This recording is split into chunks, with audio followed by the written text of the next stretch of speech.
There we go. Hopefully everybody can see my screen. Let me give you guys a few ground rules, especially if you're joining us for a webinar for the first time. All the webinars we do are recorded, so you can watch them later. So if you need to duck out to go to a meeting or something bad happens, you can always watch them later in the future, or if it's just so darn interesting, you want to watch it over and over again.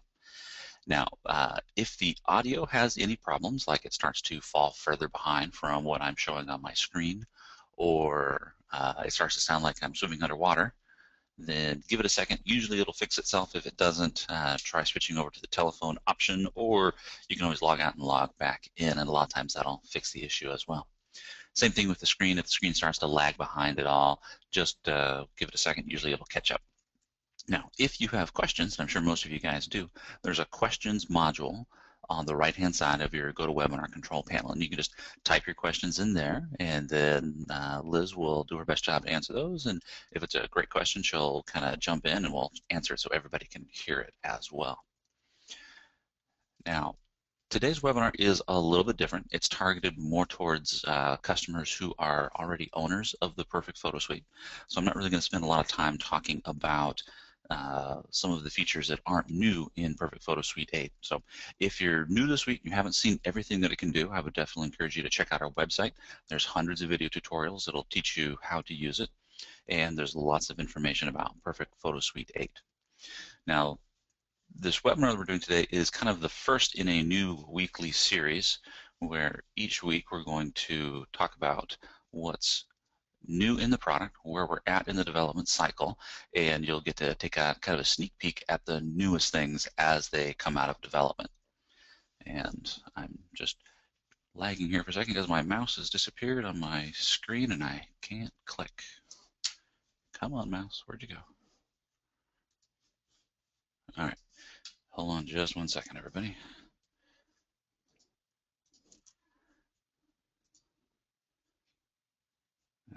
That was turned on.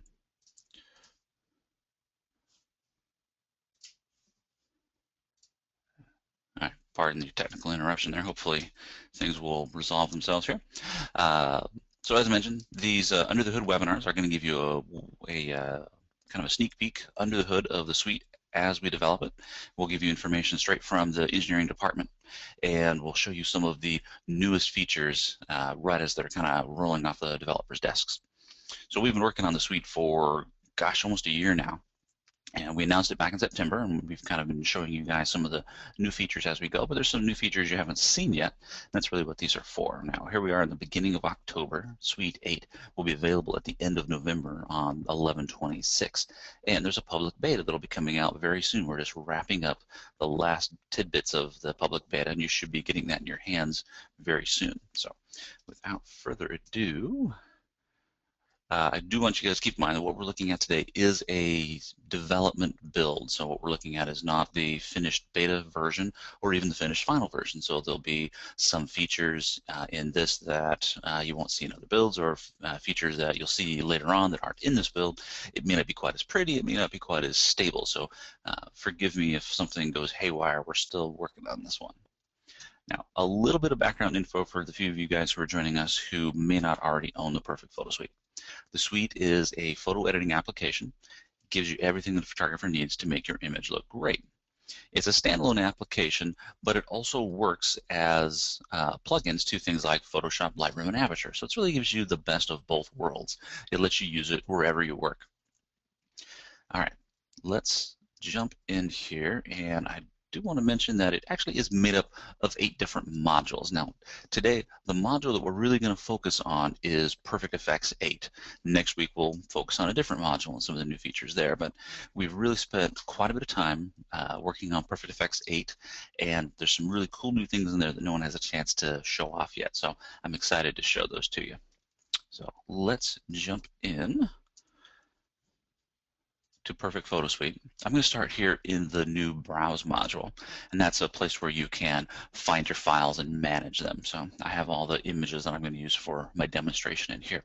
Now you can use Lightroom or Aperture, or you could use iPhoto, or you could use Bridge, or you could use Photoshop. However you want to work on your files, you could still get your images from those applications to the Perfect Photo Suite and back. So it'll integrate with them, or you can use it as a standalone application like I'm going to do today. Now quickly, because the browse module is new, let me just give you a fast tour of it. On the left, you'll see the sources pane. This is where you keep track of all of the drives that are attached to your computer, or if you have network shares, all of your network volumes. It can keep track of any of your online sharing services like Dropbox or Google Drive or the Apple photo stream. And you can also create favorites, which are basically, think of it like a bookmark in a web browser, where you can keep track of different folders and files that you use all the time. So you can see I've created a bookmark right here for my demo images where I can keep track of those. And then inside of whatever source you have selected, in the folders section, it'll show you all the folders that are inside of that. So inside of my demo images folder, I have folders for each of the products. For my personal use, I actually keep all of my images in a large folder structure that I divide up by subject matter. So there's like 30,000 images, and there's categories or basically folders inside of that for landscapes and for people and for still lifes and for architecture. And when I open up each one of those categories, it'll show me all of the subcategories in there. So for example, it was people, the next level would show me the name of all the different people that I've shot. So it gives me a quick way to organize and find all my files without having to use a database tool. All right, so this is the recents pane where we show you the most recent files that we've worked on. And here in the middle are the actual thumbnails of the images. All right, I do want to show you guys one sort of hidden feature that I really love. That's when you click on an image, up here in the info panel, it'll tell you about the shot. It'll even tell you the camera it was taken with, all of your exposure settings, how big the file is, and this is the part that I wanted to show you guys right here. If the image has GPS metadata built into it, there's a little GPS button right here. And if I click on this GPS button, it'll open up a web browser and it'll show me exactly where that shot was taken.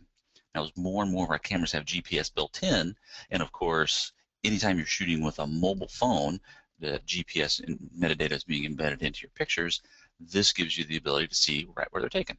I can even go to a street view of this shot, and I can see right where that image was taken. I can even see, oh, I think that's Rick. I think that's the photographer who took the shot right there on his motorcycle. All right, now let's get into Perfect Effects. Let me find an image to play with. I'm going to use this shot right here from our good friend Frank Salas. Select the image you want and then just click on Effects to open it up. Now, for those of you who are current owners of the Perfect Photo Suite, this Edit What dialog is a little bit new to you. This allows you to control how the file is going to be opened and how it's going to be saved. So rather than doing it at the end of the process, we do it at the beginning of the process. And this makes it a little bit more seamless when it actually comes to applying your results. We can apply your results from Perfect Effects or any of the modules and just take you straight back to the browser. So you can either work on a copy of the image, the original image, or you can just open it as a layer into Perfect Layer. So if you want to take several files and merge them together, you can do that as well.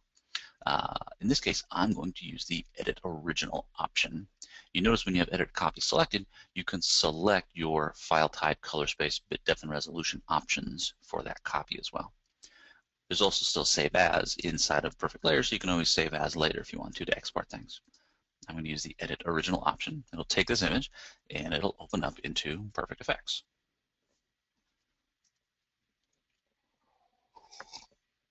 All right, so here we are inside of Effects. On the left-hand side, you'll see three tabs in the Common Object Browser. The first one is called the Filters tab. And in the Filters tab, you'll see a listing of all of the different filters. Now, this list looks shorter than what you guys are used to seeing in the past. In the past, there were quite a few categories of what were really presets. In the older versions of Perfect Effects, there were really 11 base filters. Now there's over 20 of the actual filters.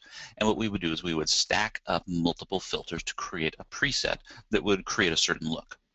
We've worked very hard in Perfect Effects 8 to reduce the need for those presets. We've now doubled the number of actual filters. The benefit of having a filter is you can actually have a lot more control. So for example, in the past, if I wanted to do, let's say, a cross-process look, I would have to go to a cross-process category. Inside of it, I would have lots of different color examples or different color variations, and that's because you couldn't control the color. Well, now you'll be able to pick on cross-process and adjust the color to tune it to be just what you want. So it's much more flexible. Now, in here, let's actually show you a few of the new filters. Now, all of the filters that were there have been completely overhauled, plus we've doubled the number of filters. Now, don't worry if you are an earlier user of the Perfect Photo Suite. All of your presets that you have created, any preset that you've downloaded from the onOne website, anything that we've sent you as a monthly loyalty reward, they will continue to work exactly the same way inside of Perfect Effects 8. But you can now use twice as many filters to generate those, so you have a lot more control. Now I'm going to show you some of the changes we've made to the new blur filter. I'm just going to click on the blur category. Now when you click on a category, you'll see thumbnails of all the different presets that are built in, and when you click on one of these filter presets, it will add it to your filter stack right over here on the right.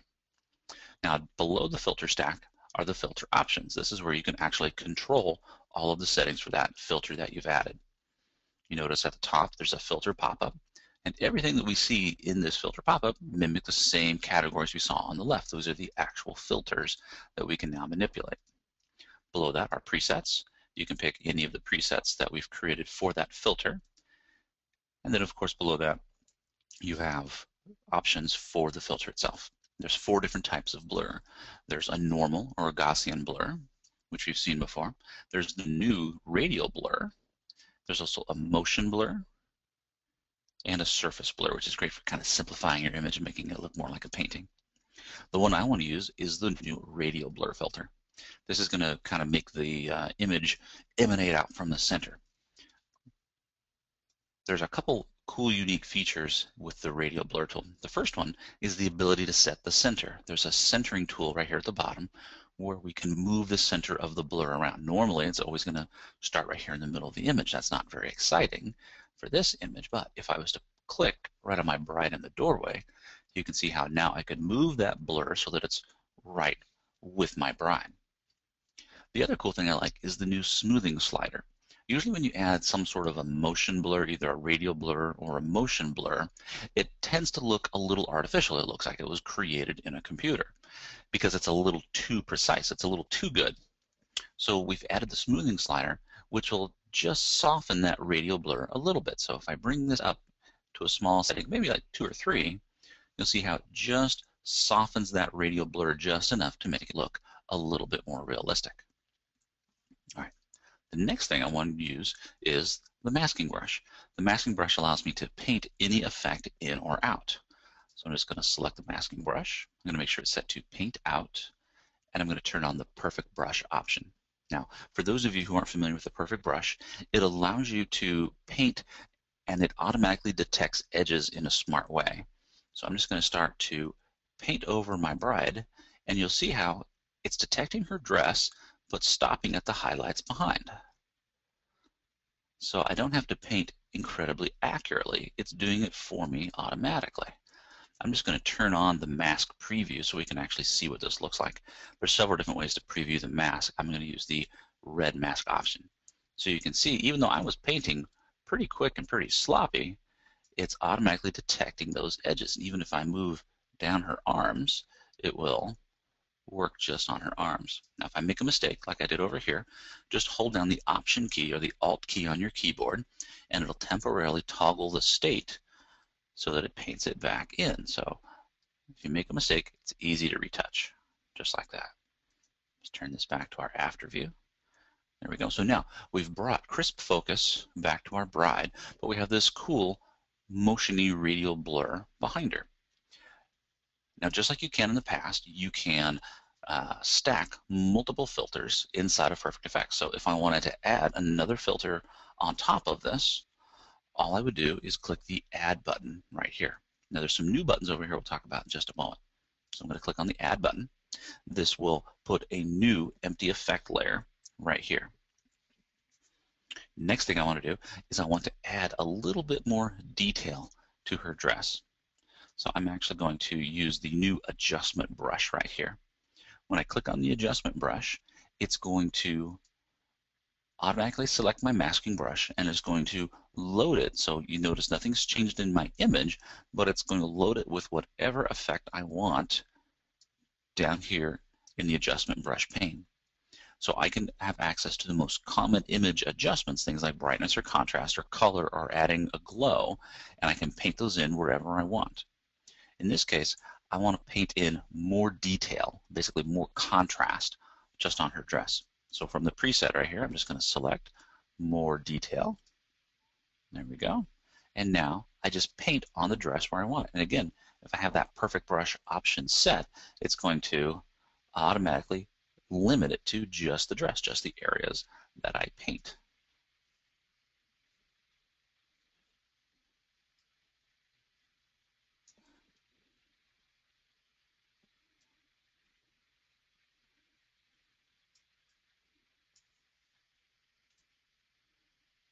Hang on here just a moment.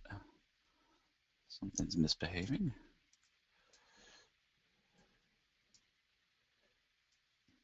Yeah, give me just one moment here.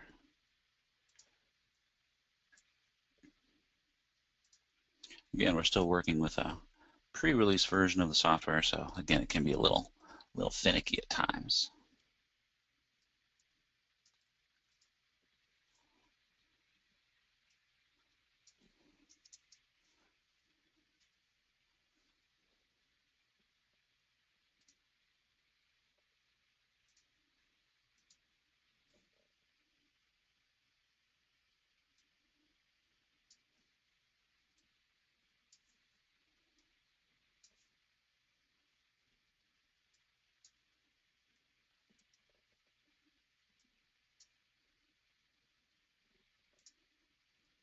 I apologize, it's misbehaving here on me.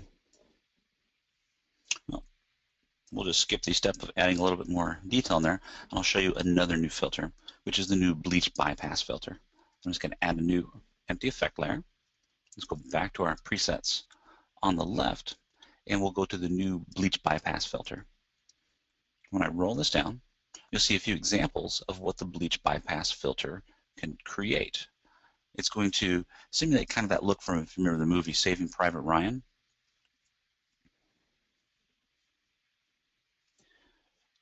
And when I scroll down to its options, I can control the amount of that bleach bypass.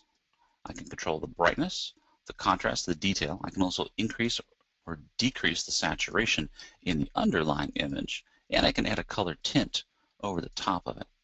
I'm going to use one of the built-in presets called High Key Warm that I like right there. There we go. And I'm going to just use the mask from the previous layer on top of it to protect it. Now you can now drag a mask from layer to layer just by clicking in the layer mask and dragging and dropping it up to the next layer. So I'll just grab the mask from the previous layer and I'll just drag it right up here onto the top layer to add that to protect my image. Just like that. So that way I can add that bleach bypass look to the rest of the image, but leave her dress and leave her skin untouched. Just like that. Let's take a look at the before and the after on this one. There's before, that's our original. And there's after, just like that. Now another great thing we've added into Perfect Effects 8 is the new Master Opacity slider. With Master Opacity, you can control the overall strength of everything in the stack at one time. This is really handy when you're adding a preset that uses multiple steps. You can actually just reduce the master opacity to tune it without having to go to each layer. So for example, if this is a little strong for my taste, I can just grab that master opacity slider and I can just bring it down and control just how much of the effect I'd like to have. Actually, I like it pretty strong in this case, so I'm going to leave it pretty high. All right, Liz, any questions before we move on to our next image? Yeah, there was a question about how you saw your mask in the first place and then what the perfect brush is. I think there are a couple people who maybe missed that explanation. Sure. Yeah, I'll show that again here. So you can preview your mask at any time from the preview pop-up down here in the bottom left-hand corner. So if I click on that, right now I'm looking at the after, which is going to be the default. It's going to show me what the results would look like if I push the button, the apply button. You can also see your before image, or you can preview the mask, and that mask you can add to any layer in the filter stack. Think of it kind of like the layer stack in Layers or in Photoshop. Each thing you add is the basis for the next layer that you put on top of it. And you can use the masks to paint the effect in or out, to put it on just a small portion of the image. So for example, if I go to the red preview option, we can actually see anything that's painted in red is being protected in this image. It's not receiving the effect from that layer. Now I'm just going to grab the masking brush and I'm going to click the reset button. That will wipe out the mask and we'll just be left with a plain white mask. The entire image is being affected by this high key warm preset. Now, as you paint, I'm just going to turn the perfect brush off for a moment so you guys can see this. As I paint, wherever I paint, it's going to paint in red, and whatever is getting red is basically showing me that's an area that the effect isn't going to be applied to. Now the problem is, without the perfect brush, if I wanted to paint this effect off of the bride, I would have to be very careful about where I'm brushing, and I'd have to constantly change my brush size. Now I'm using the keyboard shortcuts to change the brush size of the left bracket key and the right bracket key. So you can see it would be really hard. It would take a long time to paint this in. And even when I turn this mask off and we take a look at it, if we go to after, it's not going to look that good because it's got a hard edge and I ran over in a few spots. If instead I use the perfect brush, let's turn the mask back on and I hit reset again and we use the brush. This time I turn perfect brush on and I paint. I'm going to use a bigger brush this time because it'll automatically pick the areas for me. You can see as I paint, it's automatically finding the edge for me. So my brush is running outside of where I could before, and it just detects those edges intelligently. So it makes it much easier to paint. It just looks for the differences in the colors and automatically paints it in. So you can see as I move down the arm, as long as I keep the center of my brush on her skin, it won't go outside of that.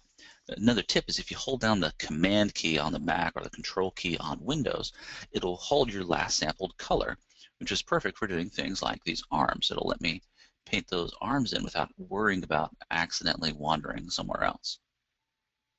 Just like that. So it gives you the power of a expansive masking tool, but it's right here inside of Perfect Effects. Makes it much easier to paint an effect in or out on just the area that you're interested in. So hopefully that explained that. We also had Any a other couple of questions? questions about the differences between master opacity and being able to change the opacity on an individual layer. Yes. So master opacity changes the opacity for everything in the stack. So if I had 3 or 4 or 5 things in there, it's going to change the opacity for everything all at one time. So it's really handy if I've added a preset and I just want to reduce the strength of an overall preset. But if I'm working with individual layers and I want to go in and tune each of them individually, you can still do that as well. Just click on the layer that you want to work on, and right here you see blending options. Just open the blending options up, and you have a ton of additional control over that individual filter layer. Not only can you change its opacity, but you can also change its blending mode. You can also make it apply to only a certain color or tonal range of the image. Normally this applies to the whole image or the whole layer, but you could say, you know, I really only want it to apply to, let's say, the vivid colors instead, and now it'll apply it so it only affects the vivid colors in the image. Or I only want it to apply to my highlights. And you can control the range, basically how precise those ranges are. I'm going to turn that back to all. There's also a dropper tool where you can sample a color range to apply an effect to, or the reverse of choosing where it gets applied to, you can also have it automatically protect certain areas. So if I don't want it to apply to my highlights, I can filter it off the highlights. That way I maintain more of the detail in the floor at the bottom, just like that. And when you save a preset, it stores all of these settings in the blending options for that filter that you've created. All right, any other questions? Not so far. Nope. All right, let's move on to our next image here. I'm just going to cancel and return back to the browse module here.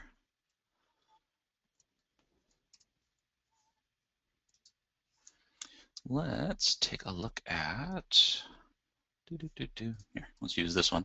This is a great skyline shot from our friend Andy Marcus in New York. Let's send this off to effects.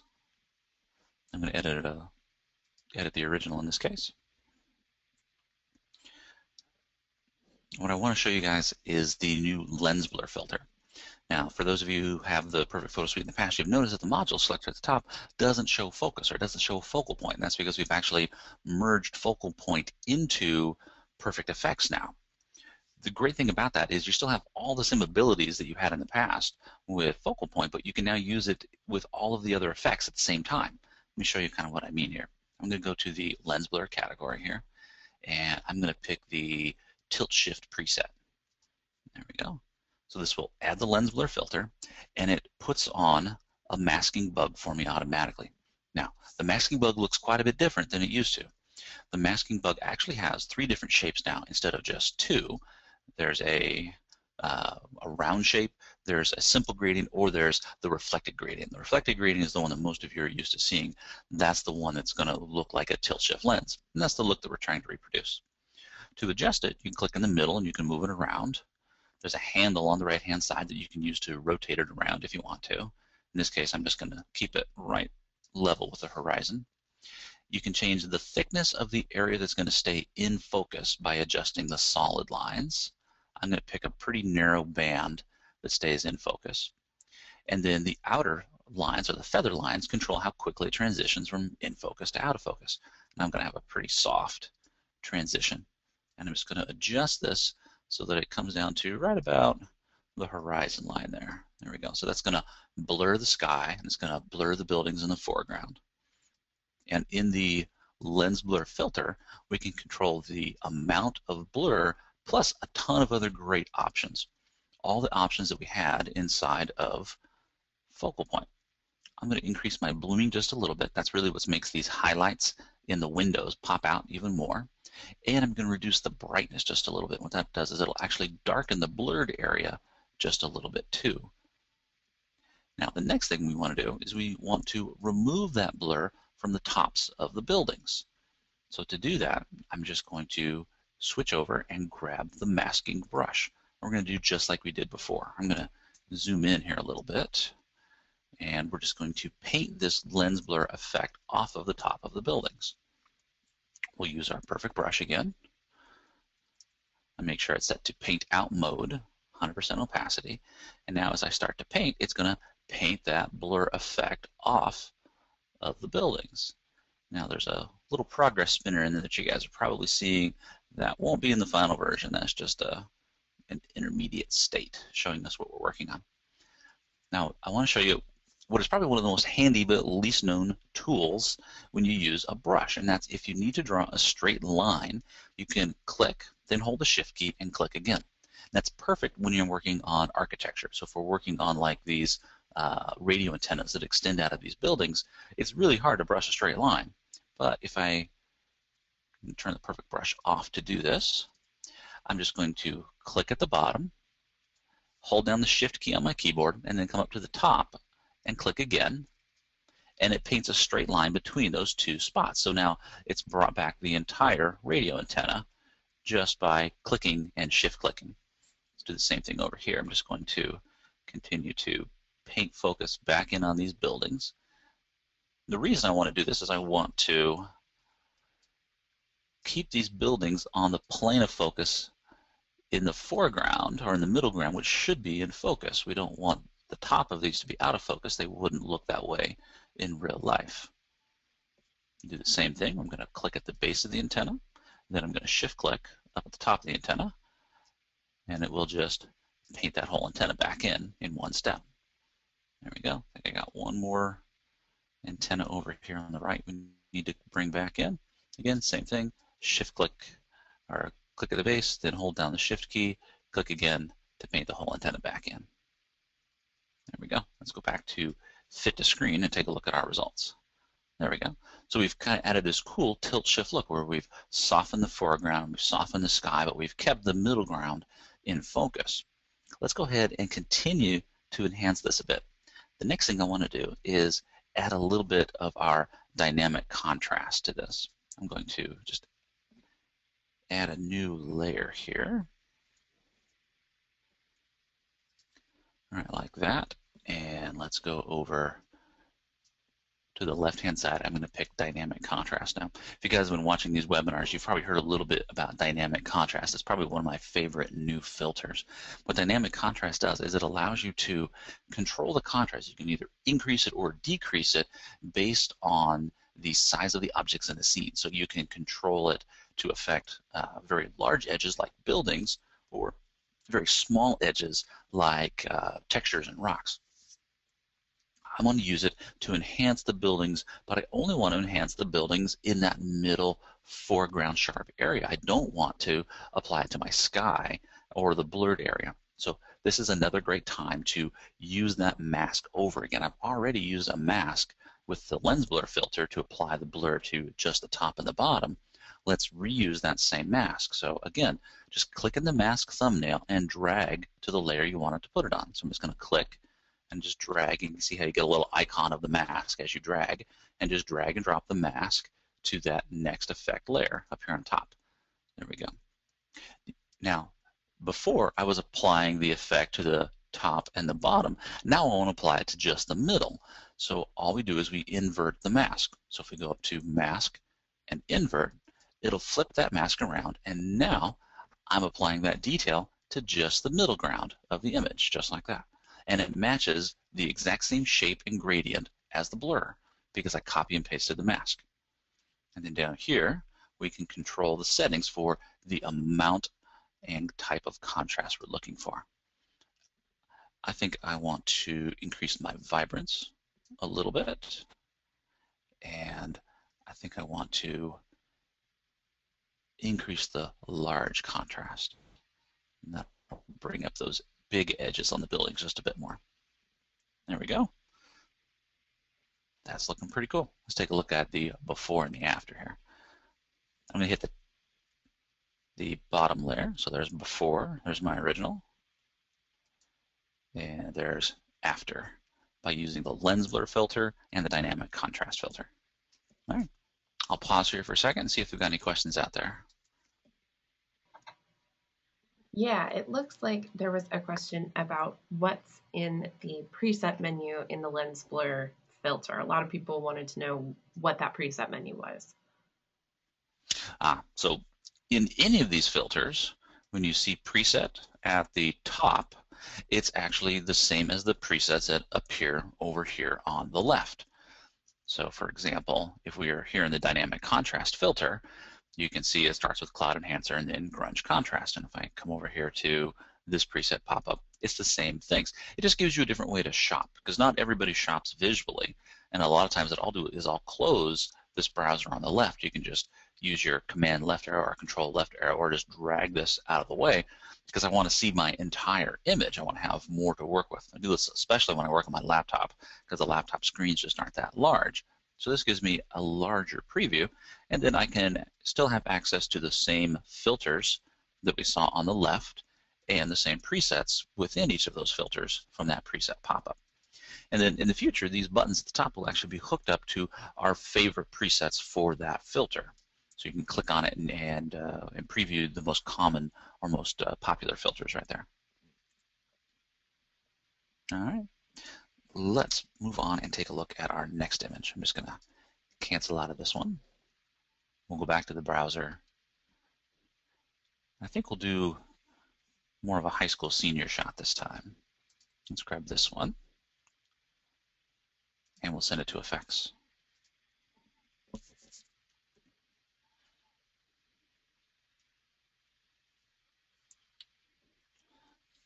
All right. You know, actually, I'm going to jump over to layers real fast on this. I'm going to use the perfect eraser because I want to get rid of some of these annoying little spots on this door. Now, you saw how I did that. Even though you send it to any module, you can always go to any other module just by selecting it in the module selector at the top. And you don't have to go back to your host application like Photoshop or anything in between. You can just bounce between modules. I'm just going to paint away a couple of these annoying little spots with our new perfect eraser. If you haven't seen the perfect eraser, it's awesome for removing distractions and blemishes or even dust spots. Just paint over them and they automatically go away. There we go. Now let's go back to effects.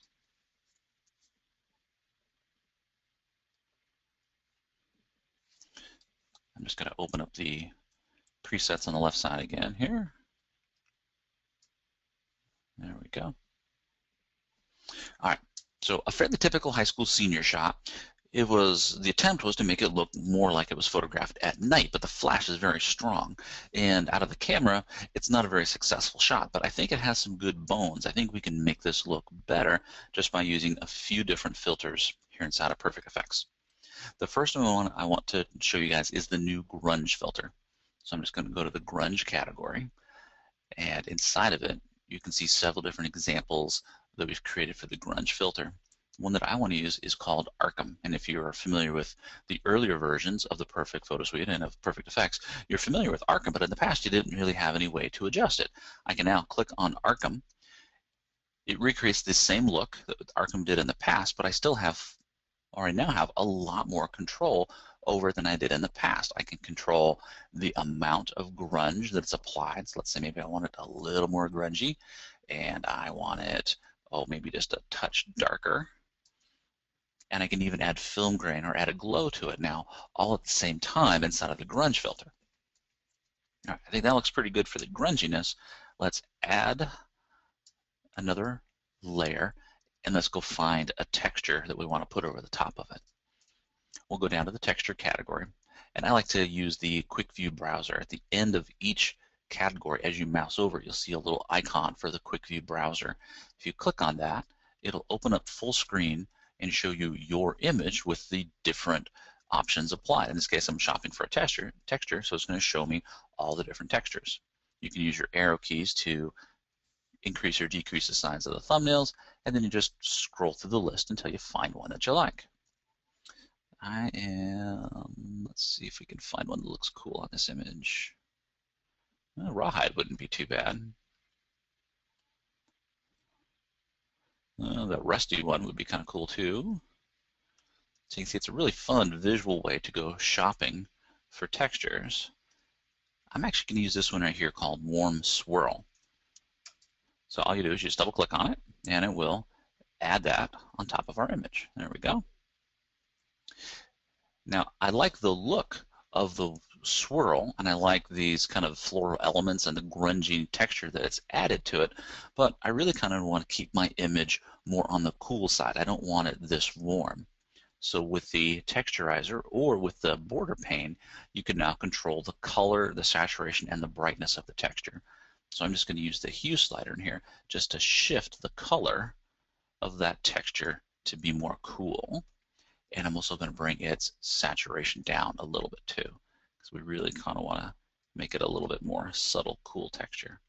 I'm going to go quite a ways down on the saturation. Now, I like what this does to everything in the image except for the skin. So to remove it from the skin, we'll use the masking brush.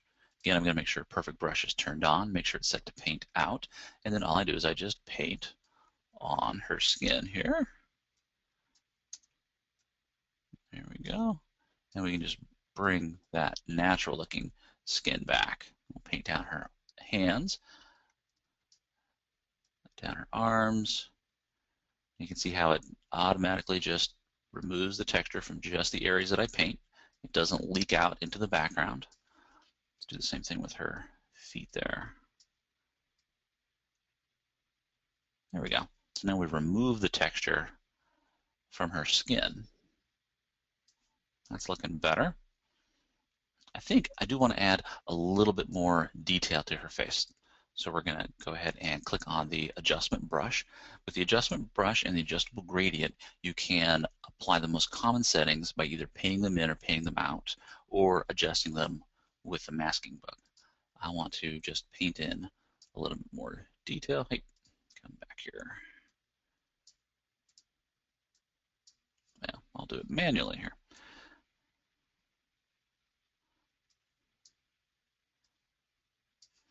And we'll just paint a bit more detail onto her face here. This will just make her features pop out and be a little bit more sharp. We're kind of going for that grungy, greasy look. So there we go. That adds just a little bit more detail. Let me turn just that one on and off so you can see, because it's kind of subtle. So there's before. There's just adding that little bit of detail just to bring up the kind of that greasy look.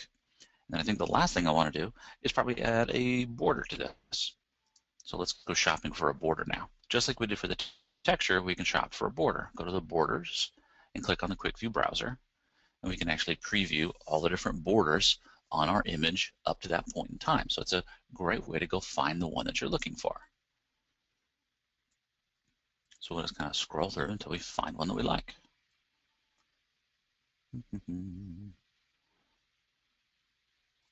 There we go. I kind of like this movie camera one right here.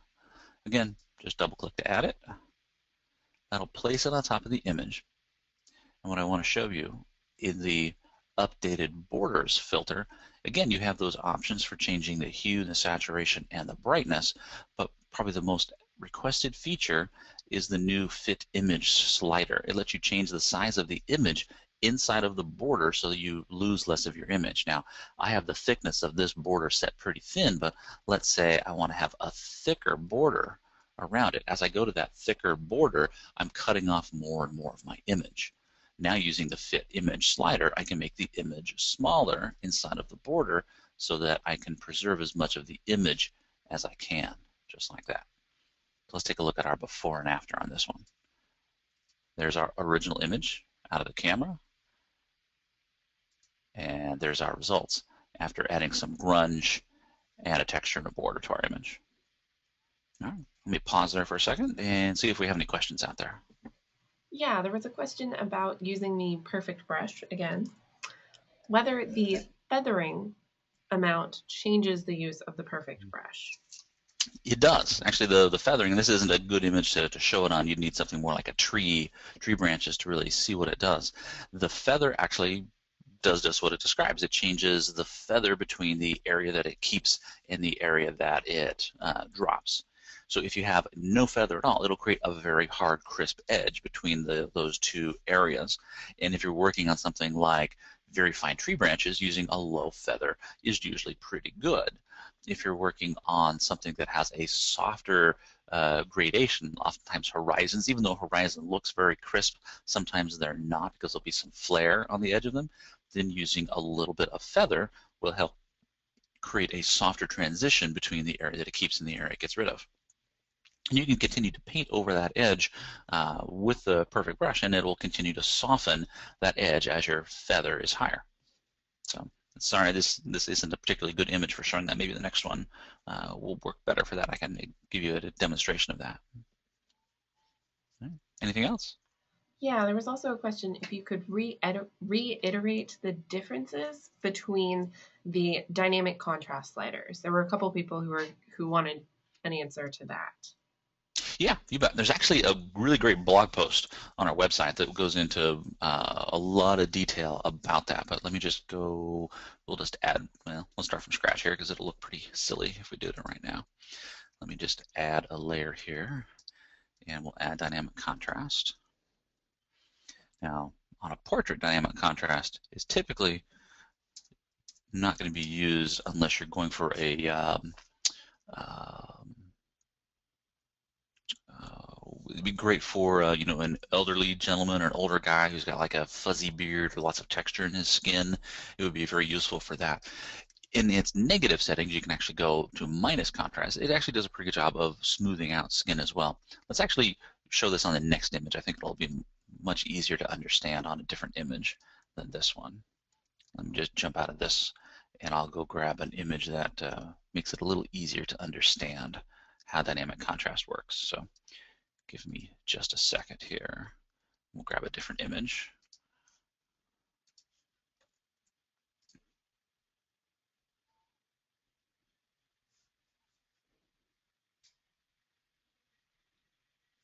So let's go add some dynamic contrast to this. And I'm just going to close that left-hand drawer to give us a bit more space to work with. And we'll talk about the different options down here in dynamic contrast. I'm going to start by turning all of these to 0.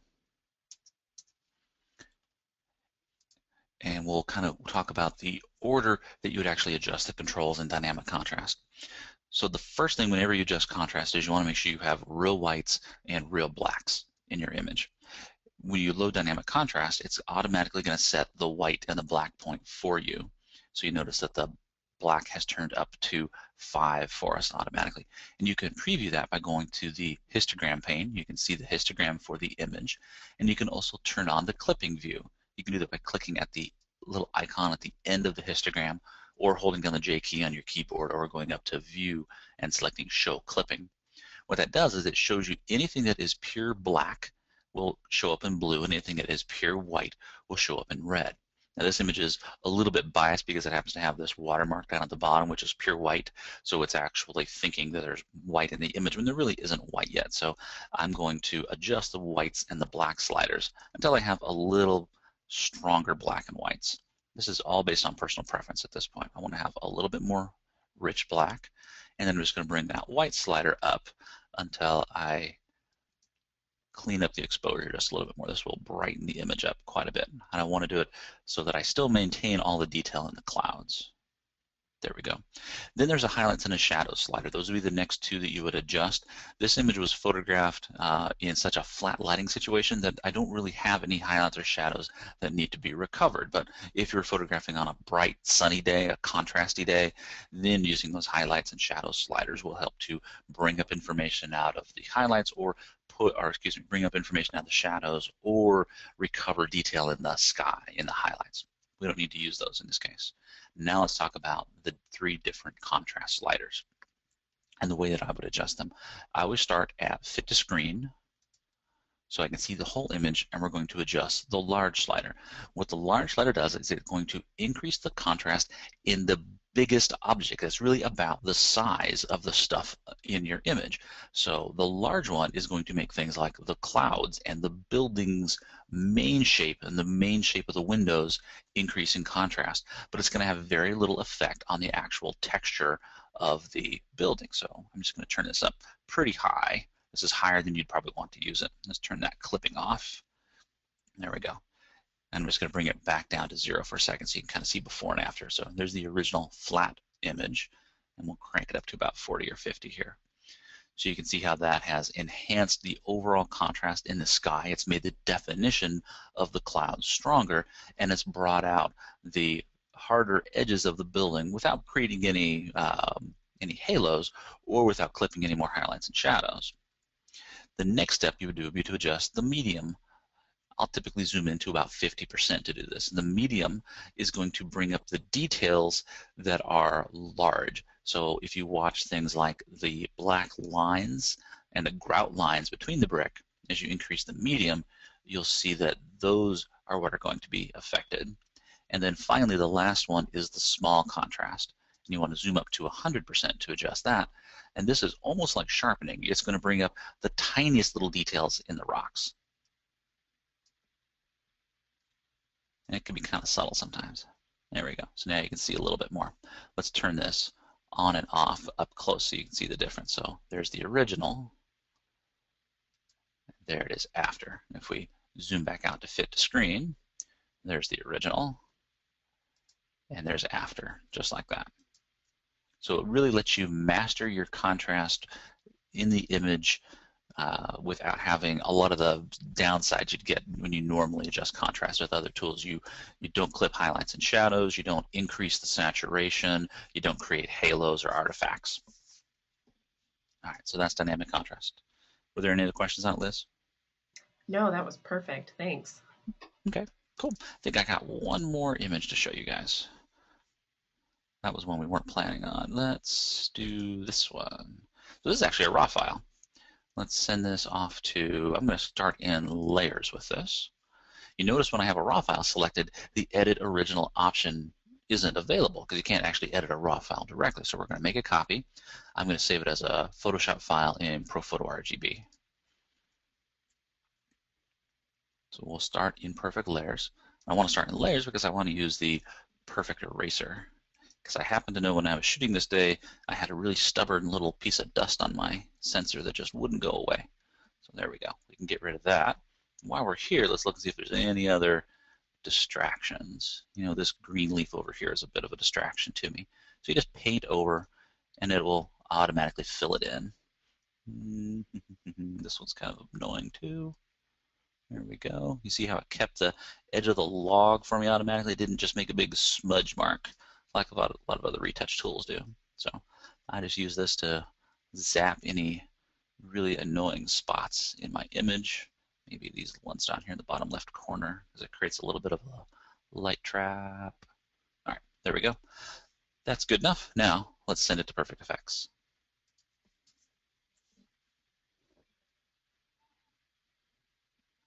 All right, first thing we need to do is adjust the color. And to do that, we'll use the color enhancer. Now I can select the color enhancer from the presets on the left over here and go into the color enhancer category and pick one, or I can also load one over here on the left in the filter. I'm going to click on the auto color one. There we go. Let's close that drawer. You can see by adding that, it's automatically detected the color cast in the image and removed it. There's a couple other really handy controls in here that we're going to use as well. The next one I want to adjust is called the purity. At the bottom there's a section called purity, which allows you to remove color from just the highlights or just the shadows. And I'd use this all the time with water. It's also great for wedding dresses or for tuxedos if you're trying to remove a color cast when you're working in a mixed light situation. As we adjust the highlight purity, watch the water. It normally has a kind of a blue cast to it or a cool cast to it. As I increase this, it will reduce the color cast in the highlights in the water. So that way that water will look a little bit cleaner. There we go. Then the next step is I want to take the colors in the scene and push them a little bit further apart. When you photograph in the fall, you get a lot of greens and a lot of yellows and oranges, and they can kind of get muted together because it's really kind of a spectrum that kind of gradiates together. I want to push them further apart. So we'll use the color range tool to do that. I'll select the orange color range. I'm just going to increase the saturation of just the oranges. If you watch the leaves that are the dark orange color, they begin to pop a bit more. They're more orange than they were. Let's do the same thing with the yellows. I'll go grab yellow. I want to increase the yellows a little bit. I'm also going to push the yellows just a little bit to the left in their hue. That will make them a little less green and a little bit more orange. And then finally, I'll grab the greens and I'll increase the green saturation. And that'll push those greens further apart, just like that. Let's just take a look at before and after here.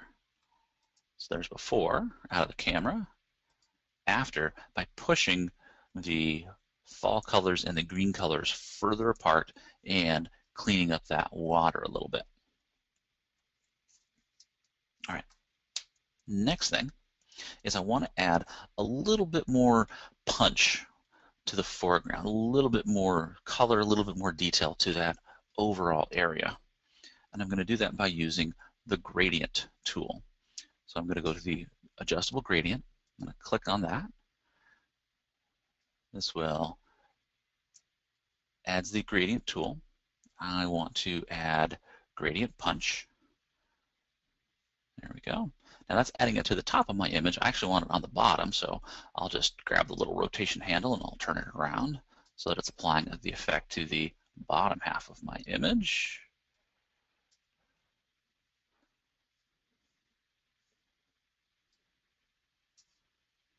And let's adjust the feather just a little bit there. And now we can adjust its settings. I want to have just a touch more detail in that foreground. That will sharpen that foreground up for me just a little bit more.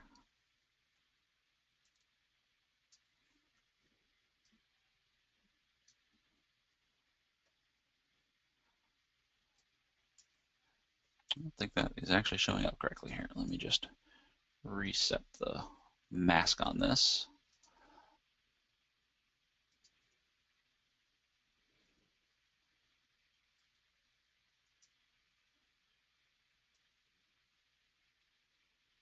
Yeah, again, I apologize. We're still working with a early development build, so it can be a little cranky at times. There we go.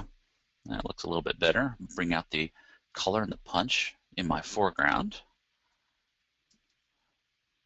And then I want to use the lens blur tool to apply a little bit of blur to the top of my image. So let's go back to my presets on the left. Let's go find that lens blur filter that we were using before. I'm going to use that same tilt shift preset to get us started. This will blur the top and the bottom. I really only want to blur just the top. So I'm just going to move this down so that I protect the foreground completely. Move the blur line up. There we go. So now it'll protect the foreground but start to blur the top of the image. I'm going to reduce the blur amount just a little bit. It doesn't need to be that blurry. I just want to take the edge off the background. That's looking pretty cool. And then maybe we'll finish this with a vignette. So add one more layer. Let's bring up our presets. We'll go down to the vignettes. And let's go pick out a vignette to put on it. You know, I think I'm going to use my big soft vignette here. There we go. And we can control, again, the strength of that vignette down here by just adjusting the brightness. I also want to move it just a little bit too. When you add a vignette, I like to leave a way to get out, if that makes sense. This bottom right-hand corner where the water is flowing out of my image, I really don't want the darkness down here. I want it on everything but down there. And I could use the brush to paint it off, but it's also easy just to use the new vignette centering tool. And rather than having the center vignette start in the middle of the image, if I just move it down and to the right, it'll push the vignette off of this corner. So I'll just click over here instead. There we go. So now that's moved my vignette. It's darkened this corner more, and it's left the water open. Let's just adjust that brightness a touch up. There we go. Let's look at our before and after. There's the original. And there it is after a little bit of perfect effects. All right, Liz, any last minute questions out there? No, it looks like we're good. All right, well, great. Again, each week we'll update you guys on our progress with Perfect Photo Suite 8. You'll get to see some of the new features that haven't been demonstrated in public before. So I definitely invite you guys to come back each week for these every Friday. And this webinar is recorded, so you can always take a look at it again in the future. Let's just see if we have any last minute things we want to talk about. So today we really focused just on perfect effects. We talked about the new adjustable filters, how the lens blur from focal point has been moved to perfect effects, and we talked about a few of the new filters. We talked about dynamic contrast, and we talked about grunge. We looked at the blur filter, and we looked at the texturizer and the border filter. There's a lot more new filters, and each week we'll kind of show you some more of those new filters. Now, outside of effects, there's a lot of other big changes in the suite. There's the new browse module, which we took a short look at. There's enhance for enhancing your images, perfect batch for doing batch processing. In perfect layers is now support for multiple files, and the perfect eraser, which I showed you a couple times for removing blemishes. Now, as I mentioned earlier, the beta that you can download is coming very soon. So check out our website. You can sign up for that beta, and when it's ready, you'll get an email where you can download it and you can start to play with it and take a look at these right away. Now, everything we build it onOne is by photographers for photographers. So it's important that we get your feedback. That's the reason that we do these webinars in advance before the product actually ships. It's the reason that we have our labs website, and it's also the same reason we do a public beta. It's important that we're building the right stuff and we're building it the way you guys want it. So your feedback is really important to us. So definitely download the beta. If you have questions on our products, check out our free tech support based in the US and the UK. As always, our products have a 30-day money-back guarantee, and you own it. There's no monthly fees. There's two different versions of the suite. There's the premium edition, which works everywhere you work, including Photoshop. It's normally $300. It's on sale for $179 right now during our launch period. Or if you have an earlier version of the suite, you can upgrade for only $99. There's also the Lightroom and Aperture edition, which is great if you don't use Photoshop. It gives you those same features without the connectivity to Photoshop for only $129 or an upgrade for $80. Keep in mind, if you aren't already an onOne owner, you can upgrade, or you can purchase today, and you'll get a copy of Suite 7.5 to use in the interim until the suite's available. All right, I thank everybody for coming. Have a great day.